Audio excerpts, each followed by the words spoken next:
Oi, pessoal, tudo bem?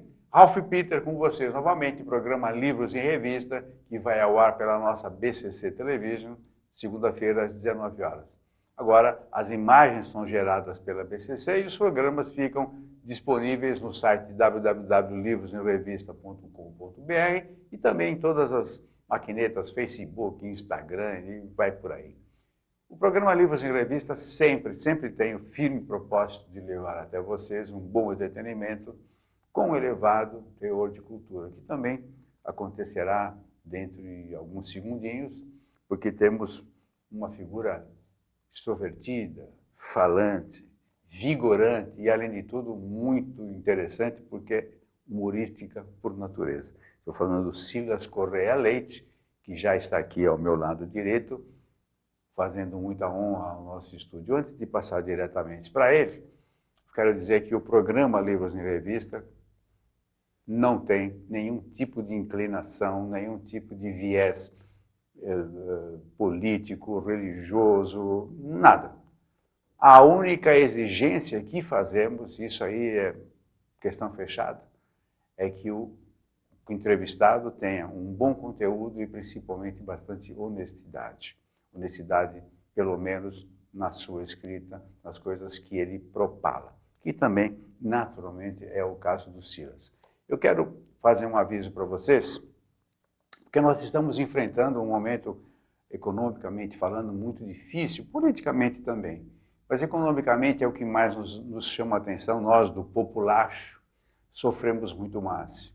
Então, eu tenho um particular amigo, aliás é um amigo da casa, o JB de Oliveira, o professor, palestrante, o JB de Oliveira, que possui dentro do seu próprio instituto uma série de cursos profissionalizantes, todos eles de altíssimo nível e também com bastante probidade, com bastante honradez e honestidade.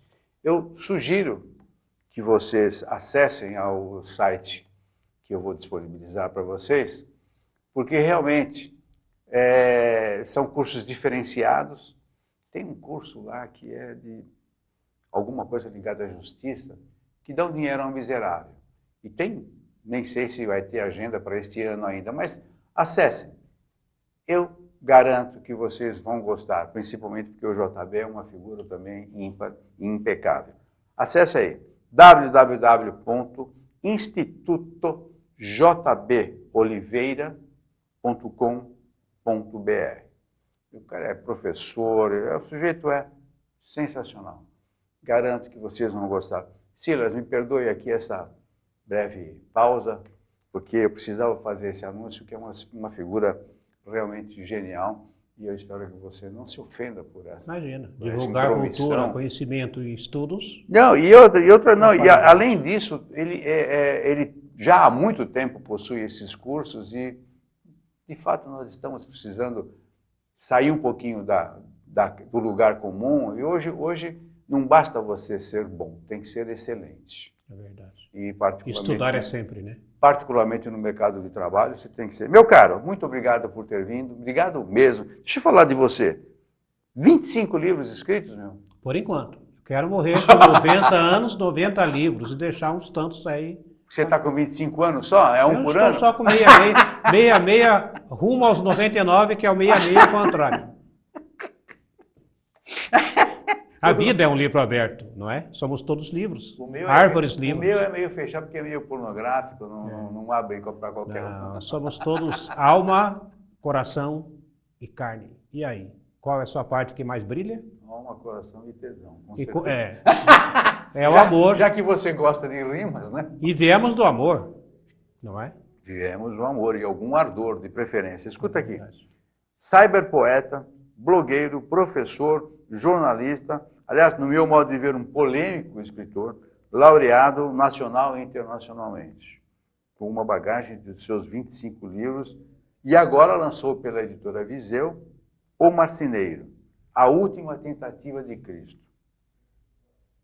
Bela trajetória, mestre. Parabéns. Estamos aí. E como você falou, eu também espero que você continue profícuo desta maneira, até porque, convenhamos, 66 anos, você já não é mais criança, mas o que você tem de interessante, quando você entrou aqui, você iluminou o estúdio, todo mundo riu e tal, isso, aquilo, é que você tem um negócio que eu adoro, que é jovialidade. Não basta ser jovem, tem que ter jovialidade. E você tem isso à flor da pele, assim, muito naturalmente. A gente nota que o que você fala, o que você escreve, não é algo que você vai ficar buscando, é muito natural, é espontâneo. É verdade. Talvez o que escreve seja o menino ainda, que não gostou de ter crescido, e então tenta recriar um mundo seu, com suas palavras, do seu jeito. Você não sofre com isso, não? Eu tento não sofrer, além do que eu já sofri, né, de dormir na rua, passar fome, ter sido processado no tempo da ditadura, ficar desempregado. Então você tem vários problemas na tua vida e eu acho que os nossos problemas são os nossos professores. Quanto mais você sofre, mais você tende a tirar alguma luz dessa dor. E aí eu escrevo a minha dor, poesia. E escrevendo eu tento não sofrer tanto. Teu forte é poesia? Meu forte é poesia. Como poesia não vende, e poesia Verdade. não é para vender, devia ser dada a troco de bala a poesia. Eu comecei a fazer contos, microcontos surrealistas, microcontos de 2, 3 palavras, microcontos de 2, 3 linhas. Comecei a ganhar prêmios como contista, mais do que ganhei prêmio como poeta. E daí para resenha crítica, ensaios, artigos e romance foi um pulo. É uma coisa interessante que dificilmente você vê um brasileiro ou brasileira que não goste de poesia. Todos gostam. Todos se sentem, inclusive, muito românticos. O brasileiro é romântico, poético, latino. Mas né? não coloca um dinheiro em cima de um livro de poesia. É incrível. As pessoas isso, me né? pedem livro de presente. É incrível isso. E aí eu, às vezes, até pessoas que eu ajudei, pessoas que precisaram de mim, Ciro, você lançou outro livro, me dá um. E eu, bobão, às vezes acabo dando. E se é criança ou jovem, até com muito orgulho. Mas as pessoas adoram poesia, adoram literatura, mas não compram. Pois é. E eu tenho esse defeito, não empresto livros. Então as pessoas roubam os livros. E aí eu tenho que comprar 3, 4 vezes o Gabriel Garcia Marques, 100 Anos de Solidão, dos melhores livros que eu li na minha vida. Tenho que comprar outros porque sumiu. De vez em quando encontro na casa de um amigo, de um parente, um livro que eu não vejo há 20 anos que eu comecei a ler. Aí eu vou na página que eu parei e continuo lendo, volta tudo na cabeça, aquela que eu parei. É assim. E achei engraçado. Você mencionou um negócio agora interessante que eu li na tua biografia e francamente havia passado. Você veio de Itararé, não é? Eu nasci no... Aí você passou na rua, dormiu na rua? Eu nasci no bairro Operário de Harmonia, Monte Alegre, Paraná, hoje Telêmaco Borba. E meu pai perseguido por jagunços do Lupion na época. Voltou para Itararé, terra dele, do qual ele era originário, tinha sido o primeiro acendedor do lampião de gás, depois foi regente de coral, banda. E eu fui criado em Itararé desde os 6 meses de idade. Migrei para São Paulo em 70, só com primário, e aí, sem dinheiro no bolso, sem parentes importantes, Paulo Belchior, vindo do interior, caipira, né? Inocente por Ibês, um rapaz que amava os Beatles e Tonico Tinoco, em São Paulo. E aí, lugar para morar, lugar para comer, e aí você passa fome, dorme na rua. Meu pai ligava chorando, volte para casa, Silas. Não, pai, eu volto formado, eu volto morto.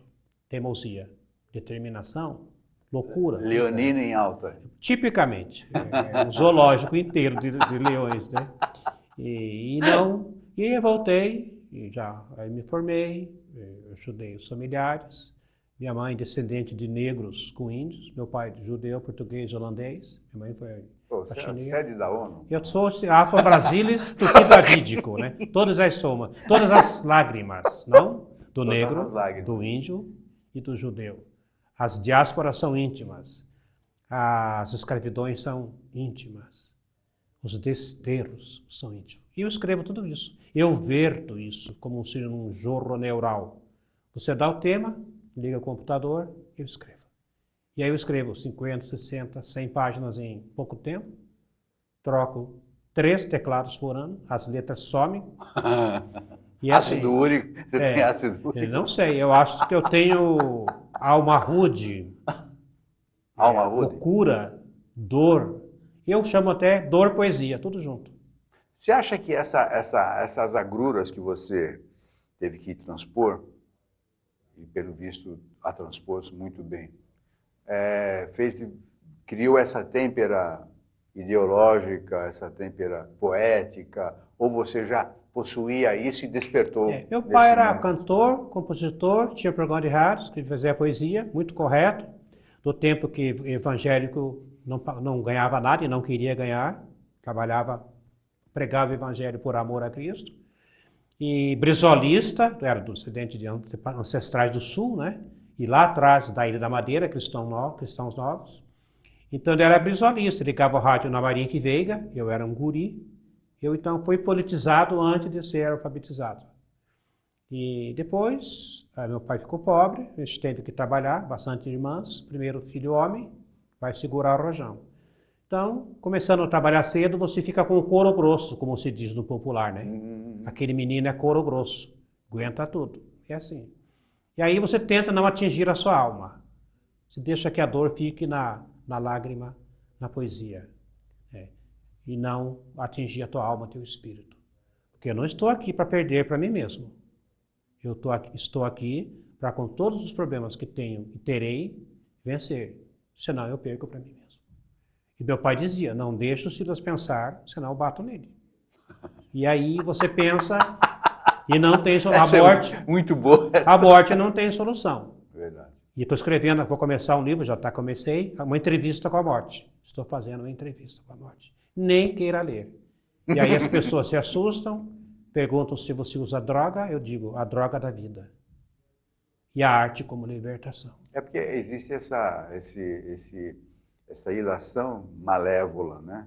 Que é um preconceito, e como todo bom preconceito, uma grande burrice. Que todo artista tem que ter algum tipo de droga, senão ele não consegue se inspirar. É uma bobagem. No seu caso, particularmente, é uma bobagem. E as pessoas se drogam, né? Com certos programas sexistas, com certas bebidas, com certas drogas. Músicas. Com música, um pega um carro, vai correr, o outro agride uma mulher, outro é sexista. Então, nós temos vários tipos de drogas, da salsicha ao hambúrguer, que são drogas. A comida, se você for pensar bem, quantas coisas na comida tem droga? Você ingere e é uma droga. Né? Então a gente só não algumas não são alucinógenas, mas não são tenebrosas. Né? Mas viver não está brincadeira. Está difícil. E pior do que viver é sobreviver. Mas foi fácil algum dia? Você tem 66, eu tenho 72. Eu sempre senti uma certa dificuldade de você levar a vida avante. Mesmo quando eu vi pessoas com um certo grau de riqueza, pecuniariamente falando, a rigor, a própria vida em si parece que é sempre um teste que você tem que fazer diariamente. Como dizia, acho que é uma missão americana, você tem que matar um leão por dia e provar que você... Nunca foi fácil, na realidade. Viver é treino, escrever é treino, tocar música, ser músico, sobreviver é treino. Eu pulei de um trem em movimento com 11 anos, atacado por um louco. Eu fico lembrando as coisas da minha vida, quantas tentativas de abismo eu tive, eu estou vivo. Então estar vivo, no meu tempo, passando pelo que eu passei, começar a trabalhar com 8 anos, fui boia fria, engraxate, me de sorvete, fui garçom de bar e mesmo assim, só com primário. Com 16 anos, escrevia para jornal, passei no concurso de rádio e nos shows Prata da Casa imitava Roberto Carlos, Tim Maia, Martinha, aquele pessoal todo. Então, assim, a dor criando uma pessoa que faz arte ou a arte como libertação? Eu acho que a dor, no teu caso, criou um valor, né? Sem querer fazer uma rima pobre. E você tem noções ético-humanitárias, você olha, você sente a dor do outro. Você se coloca no lugar. Você aprende a se colocar no lugar do outro naturalmente, né? Você vê alguém dormindo na rua, te dói porque você dormiu na rua. Você vê alguém passando fome, te dói porque você passou. Você sabe qual é a dor do estômago, né? E quando você dorme na rua, teu corpo é uma parede. Dor inominável, dor indizível, dor inaceitável. Fora a dor da indignidade, né? Mas a gente se levanta e luta a cada dia. É assim que funciona. Você tem parentes nascidos em agosto, é assim que funciona. Somos testados o tempo todo. E aí você perde para você mesmo ou vai em frente. Perdi várias vezes, fui derrubado, fui logrado, fui traído, mas eu me levantei e disse. Quando eu estava dormindo na rua, E eu falei, e amanhã, onde que eu vou ficar? Uma voz disse, você está vivo. Eu estou vivo. Ou viver é isso? Ou é esse o inferno que eu herdei desse vivo que eu posso não estar? Quem sabe? Viver é só isso? Ou na casa do Pai há muitas jornadas? Olha o marceneiro. Mas isso que eu ia te falar, vamos falar do marceneiro, senão vai acabar bem. o programa É e verdade. nós vamos chorar junto aqui. Vamos. Mas depois a gente abre mais cervejas e quem não chora não brama, não é? Quem não chora não brama. Agora tem a outra também, né? É. As outras são proibidas e é uma devassa. Aí a mulher, sabe como é que é, né? Que morre. Mulher não deixa, daí é perigo. Essa devassidão, às vezes, pode ser mortal, né? É verdade. Marceneiro, o que, que o Specknoto vai encontrar no Marceneiro? Qual é o título mesmo? Marceneiro? A última tentativa de Cristo. A última tentativa. Pois é, depois de mais de 20 livros, finalmente eu consegui lançar o primeiro. Eu escrevi esse livro em 15 dias com o braço engessado, um papel contínuo naquelas máquinas do tempo dos dinossauros, e fui escrevendo, fiz quase Você não usa 200 computador, páginas. é isso? Porque tempo eu não tinha. Então consegui Quando lá que você... atrás, no 1995 a 98. Nossa, eu achei que... Nós éramos todos jovens. E eu estava escrevendo, estava em situação financeira difícil, com o braço quebrado, com gesso, e eu escrevi. Poxa vida. E eu escrevi naquele tempo coisas que já aconteceram, coisas que estão acontecendo, de profecias a salmos, que estão no livro, inclusive de um ruivo louco na América Cloaca. Um ruivo louco na América Cloaca, aprontando. Lá tem operações que eu nem sabia que existiam. E eu escrevi sobre o que eu não sabia. E o que eu não sabia depois se consumou. E no livro, que já está, tive que dar uma arrumada, uma aprimorada, mas ele carrega as tintas desses insights, desse jogo neural. Você me dá um papel em branco e diz, fale sobre a minha avó na Itália. Eu vou escrever e você vai se assustar com o que eu vou escrever. Ou vai chorar, ou vai dizer, isso não te contei. Ou de onde que você arrumou isso? Pois é assim que funciona. Eu escrevo sobre coisas que eu não sei. Pô, que louco isso, hein? É assim. Tem uma parte do livro que eu tenho que entrar numa área que eu não domino, que eu sou péssimo em matemática, não sei nem meu RG. E nas áreas que eu não domino, eu deixo a folha em branco e paro de escrever. E como eu escrevo todo dia, o tempo todo, desde os 9 anos, de escrever na parede, em papel de pão, como eu não estou escrevendo, eu começo a canalizar para aquilo que eu tenho que produzir. E aí eu pego a folha em branco e vem aquilo que eu não sei. Depois eu vou pesquisar, tem palavras técnicas daquilo que eu não sei no texto que eu escrevi e eu não sabia que eu sabia. Mas o que você acha? Sem ironia, hein? Sem ironia. Porque pelo teu introito, você manifestou sendo uma pessoa cristã, evangélica. É verdade. E de repente você tem uns insights espíritas aí. É óbvio que é isso. Na verdade, eu sou filho de protestante. Como é que se dá essa simbiose aí? Então, eu sou filho de protestante, estudei em colégio de padres, tenho ótimos amigos ateus, comunistas, espíritas, budistas, e o budismo é uma coisa maravilhosa, é uma filosofia, não é nem religião. E penso até que Deus é tão infinitamente grande, quando Deus é grande, que você nem o nomina, não sabe nem exatamente o que é Deus, que ele não ia criar esse negócio de igrejinha. Faz o bem, ama teu próximo, os fracos e oprimidos, não é? A grande questão do cristianismo é uma filosofia maravilhosa. Esse Cristo que nós seguimos, admiramos e que tentamos imitar, é o grande ser humano. Não fomos feitos à imagem e semelhança? E o que temos de semelhança a essa imagem, nesses tempos conturbados? Então é assim. Quase nada, né? Então, os padres dizem que eu seria um bom padre, Silas. Tem amigos padres. Eu seria frei. Acho bonito a questão do frei. Andar para a rua, atender os humildes. Aí os protestantes, que tenho amigos também, dizem que você seria um bom pastor. E aí os médios dizem que eu sou médio. Eu até brinco, eu sou inteiro, né? Aquela coisa toda. Mas somos espíritos. Pequeno, mas não médio. Né? Somos espíritos atribulados, escrevemos. Ajudamos, oferecemos. Então, eu acredito muito nessa espiritualidade que eu tenho, que você tem, que todos temos, alguns sublimam e eu vazo. Como que você acha que desenvolveu essa do fato de você ter passado todas essas provações ou você já tinha Eu acho que um pouco essa formação ortodoxa, formação calvinista, luterana ortodoxa. Meu pai é presbítero, minha mãe tinha o dom da profecia, de eu acompanhar e ver minha mãe falar alguma coisa que acontecia. Ah, bom, então você já tem Então, essa espiritualidade de família. Depois, a vida, você aprimora ou sublima. E o marceneiro é um poeta contando sobre Jesus no Brasil. O grande marceneiro do universo. Quem é? Deus. E aí... Alguns falam que é o arquiteto do universo. O arquiteto, pois é. E se a Terra for apenas um neurônio de Deus? E se a Terra, no espaço, é um grão de areia, o que nós somos nesse grão de areia? E aí, se você crescer... Extrato de nada, né? Se você crescer à imagem e semelhança, fé com obras, se você crescer como ser e como humano, que a melhor religião ainda é a mão estendida, a caridade. Como se faz caridade? Primeiro, Confúcio trabalha bem isso. A mudança começa em mim, na minha casa, no meu quarteirão, nesse microespaço para a médio e longo prazo e a longo tempo, a chegar no macroespaço. Então nós criticamos o longe e não olhamos no espelho.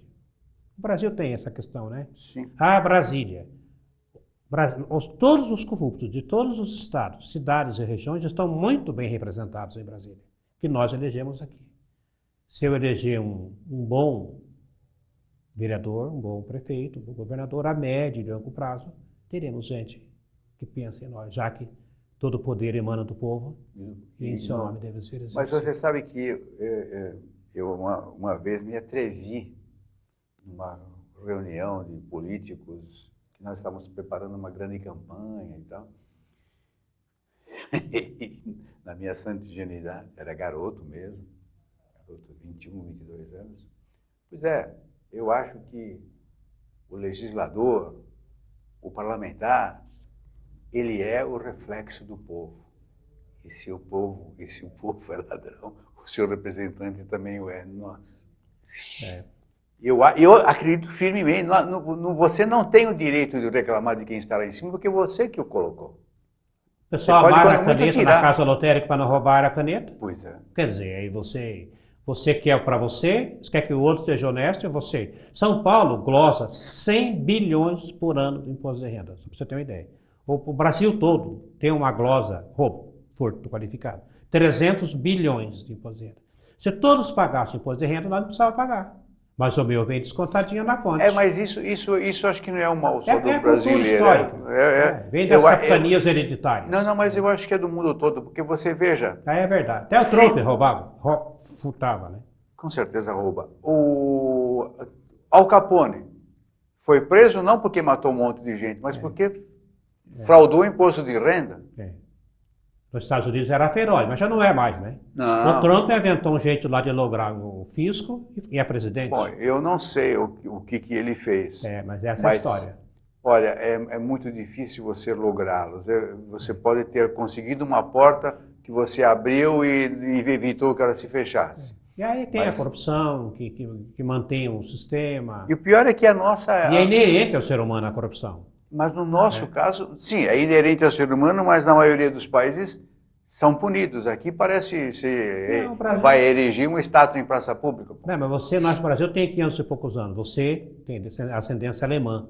Olha a potência que é alemã para se respeitar, destruído pela guerra, o próprio Japão, mas a Alemanha... Duas vezes, por sinal. Tá, mas o Japão, a Alemanha, teve o Hitler, tudo isso, mas se você vê a história da Alemanha, você diz... Eu tenho amigos, jornalistas, professores de direito universitário, contando que foram visitar a Alemanha depois da guerra. Só tinha sopa de cebola, uma coisa assim. Tomou uma sopa, dá mais uma. Não, só tem uma. Não, mas dá mais uma, não, só tem uma. Mas eu vou ali no outro restaurante e compro. Lá o senhor faz isso, mas o alemão não faz. Eles reconstruíram tijolo por tijolo. Na base da batata. Então, é para você respeitar. Na base da batata. Não, é por isso. O Japão é a mesma coisa. O Japão. Não, o Japão aprendeu a técnica do inimigo e vende carro japonês nos Estados Unidos mais barato que o carro americano. É para se respeitar. Nós tínhamos que ter 1% da cultura oriental, olha, 1%. Respeito aos mais velhos, respeito à escola. Teríamos que ter 1% da cultura... Você viu o que aconteceu ontem em Carapicuíba? Alemanha, vi. Naquela escola? Na minha escola já aconteceu, em outras escolas aconteceu. O Isso é normal no Brasil. E no estado de São Paulo, o estado mais rico do Brasil. que é isso? Isso é. Na escola, as escolas públicas no estado de São Paulo não têm infraestrutura nenhuma. Nós estamos à deriva.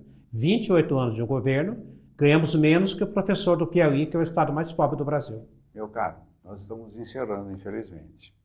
Muito Só bom. me dá uma pala do marceneiro, que eu queria que eles fixassem um pouco. Então, o do Marceneiro Marceneiro. é um romance contando da vinda pro Brasil de Cristo, e ninguém o entende, ninguém o recebe, ninguém quer, a não ser uma prostituta, um ladrão e um poeta. E vai procurar o Papa, também, é mais um Cristo que aparece lá. Depois o Papa vem vê-lo no Brasil, e ele é guardado por discos voadores, entre aspas, e anjos. E acontece entre Tararé e o Paraná a história. E aí vai um poeta que já foi marceneiro, que pega um serviço de marcenaria, nota que tem alguém ajudando ele ali, que sabe mais que ele. E esse alguém, então, ele pergunta, quem é você? E aí Cristo responde, quem você quer que eu seja? E aí começa a narrativa.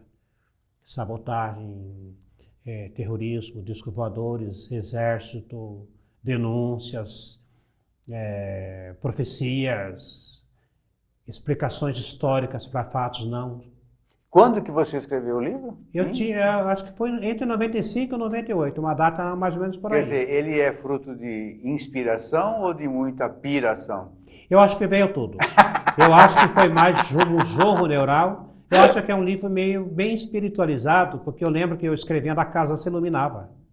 Tô brincando. A casa, eu corria, eu tenho medo de defuntos e mortos. Que idiota, né? E de mulher bonita também, eu tenho medo. Casado, né? Então a casa se Três iluminava. vezes foi o que você falou? É? Não é um perigo? Então, o amor é isso. Você. E aí, então, eu notei que esse livro, até foi um médium em casa da Federação Espírita e disse, vamos lançar, você é médium, vamos lançar.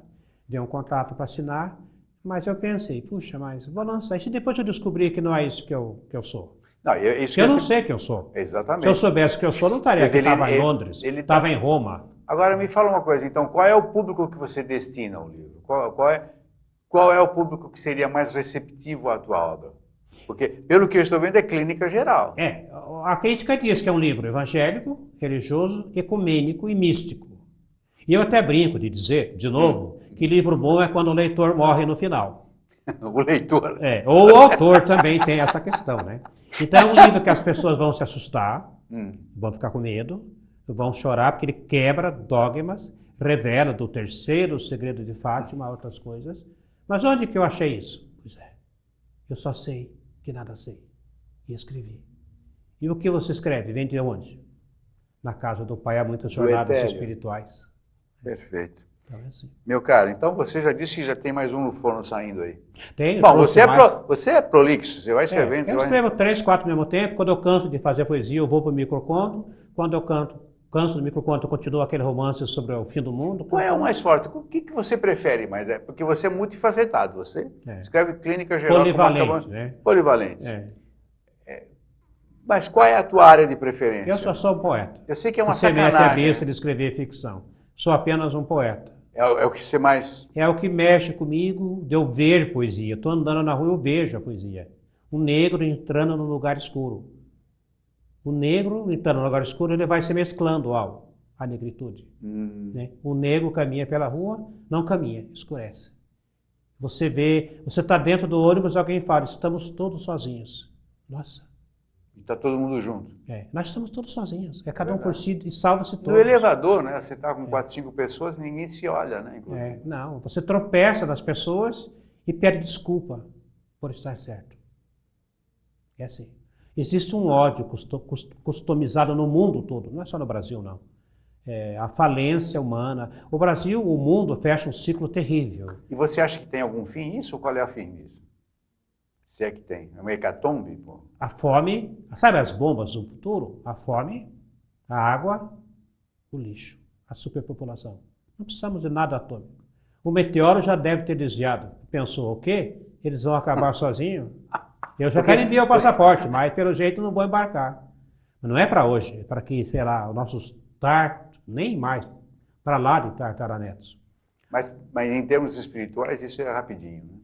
Talvez haja uma evacuação. Um outro livro, anterior ao Marceneiro, é Ele está no meio de nós, revela. Se Deus é tão Deus e tão grande, tão infinitamente perdão de 1000 vezes 7, todos serão perdoados. Um demorarão mais, sofrerão menos, outro demorarão menos, sofrerão mais. E assim, vai haver essa troca, essa reciclagem. A outra vida, como é que eu escrevo sobre uma coisa que eu não sei? Eu tenho arquivos genéticos adquiridos de quê? De onde? Outras vidas? Se na casa do Pai há muitas moradas. E viver não deve ser só isso. 80, 90 anos é muito pouco. Se eu vivesse 1000 anos, fizesse 100 universidades, lesse 1 milhão de livros, eu ia saber 1% de tudo que tem para saber. Ou seja, não somos nada. Quase nada. Somos eternos aprendizes. É verdade. Isso sim é verdade. Tudo que você falou é verdade, mas essa é uma verdade absoluta, é inexorável, não tem jeito.